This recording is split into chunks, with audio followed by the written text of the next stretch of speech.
तिसऱ्या मुंबईसाठी 1,00,000 कोटींची गुंतवणूक करणार आहे। दावोसमधून मुख्यमंत्री देवेंद्र फडणवीसांनी ही अतिशय महत्त्वाची घोषणा केली आहे।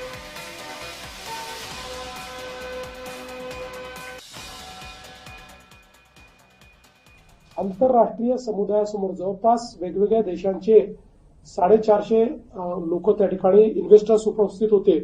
त्यांच्या समोर आम्ही इनोव्हेशन सिटीची घोषणा केलेली आहे।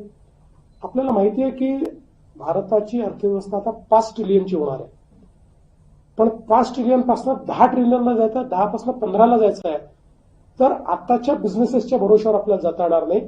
त्याकरता इनोव्हेशन इकोसिस्टम तयार करावी लागेल आणि महाराष्ट्र ग्रोथ इंजिन आहे, म्हणून ही महाराष्ट्रात तयार करायचा आपण निर्णय घेतला।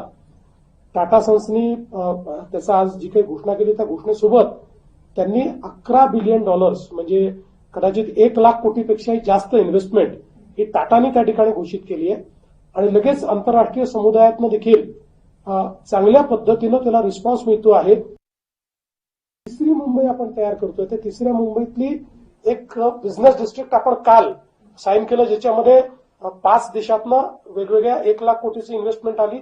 आता आज ही एक नवीन आपण इनोव्हेशन सिटी या ठिकाणी घोषित केलेली आहे। त्यामुळे मला असं वाटतं की ही जी काही आपली तिसरी मुंबई आहे याला एक चांगली चालना मिळाली आहे।